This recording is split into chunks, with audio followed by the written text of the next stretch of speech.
दोस्तों, ये बात है सरकटे एक भूत की।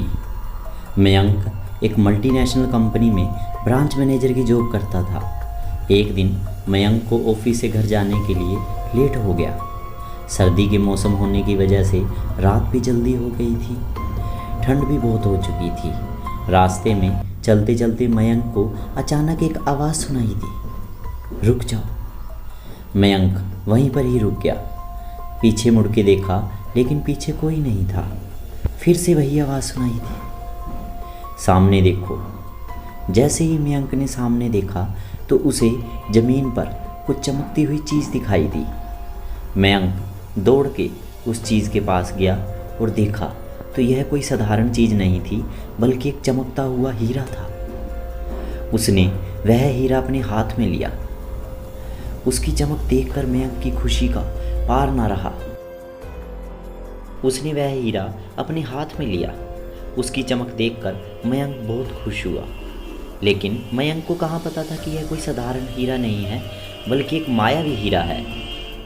अचानक उस हीरे में से आवाज़ आई, अगर तुम्हें और हीरे चाहिए तो इस ज़मीन को खोदो।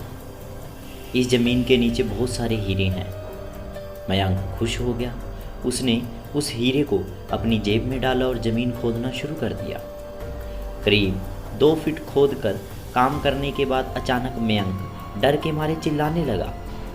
इसके कारण उसका संतुलन खो गया और वह ज़मीन पर गिर पड़ा, क्योंकि उस गड्ढे में से हीरे मोती नहीं, बल्कि किसी इंसान का कटा हुआ सर मिला। अचानक वह सर हवा में उड़ने लगा और बोला, डरो मत, मैं तुम्हें कोई हानि नहीं पहुंचाऊंगा। मैं तुम्हें बहुत सारे हीरे जवाहरात भी दूंगा, बस मेरी बात ध्यान से सुनो और मैं जहाँ जहाँ हूँ वहाँ मेरे पीछे पीछे आओ। फिर वह सिर हवा में उड़ा और जंगल की ओर बढ़ने लगा। करीब 1 किलोमीटर चलने के बाद वह सिर रुक गया और मयंक भी रुक गया। फिर उस सिर ने मयंक से कहा, इस ज़मीन के भीतर बहुत सारे हीरे मोती जवाहरात छुपे हुए हैं, इस ज़मीन पे खोद कर काम शुरू। मयंक खुश हो गया और उस ज़मीन को खोदना शुरू कर दिया। खोदते खोदते उस ज़मीन के नीचे हीरे मोती तो नहीं मिले, बल्कि उस सिर का कटा हुआ धड़ मिला। उस सिर ने कहा, अब तुम्हें एक आखिरी काम करना है, उसके बाद मैं तुम्हें माला माल कर दूंगा। तुम्हें कहीं भी एक लोटा खून का लाना होगा, कहीं से लेकर आओ। मयंक ने बोला, 1 लोटा खून का?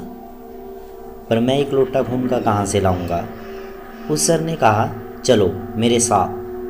वो डरावना चेहरा मयंक के साथ थोड़ी दूरी पर गया और वहाँ उसे एक इंसान दिखाया और वो सर बोला, उस इंसान को मारकर उसका खून ले आओ। मयंक डर गया और बोला, नहीं नहीं, यह मुझसे नहीं होगा, मैं यह काम नहीं कर सकता।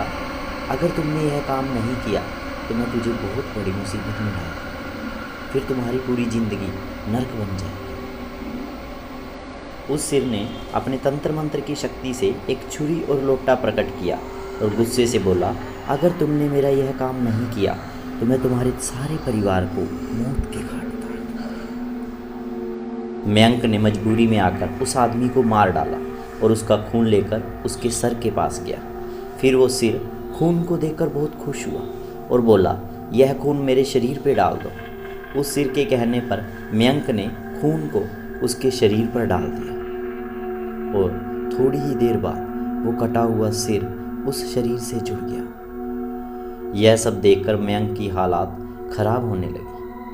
वो उस भूत को देखकर काफ़ी डर गया।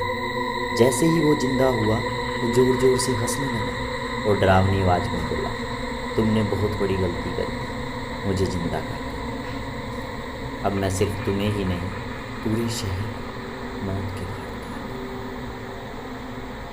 उतार। डर के मारे मयंक के मुंह से आवाज़ नहीं निकल रही थी और वो अपनी जान बचाने के लिए दौड़ा, लेकिन उस भूत ने छलांग लगाकर मयंक को ज़मीन पर गिरा दिया और बोला, मुझे बहुत भूख लगी है, अब मैं तुम्हारा मांस खाऊंगा। जैसे ही उस भूत ने मांस खाने के लिए आगे बढ़ा, वह तुरंत ही उसका सिर धड़ से अलग हो गया। मयंक ये सब कुछ समझ नहीं पाया कि यह कैसे चमत्कार हुआ कि उसका सिर धड़ से दोबारा अलग हो गया।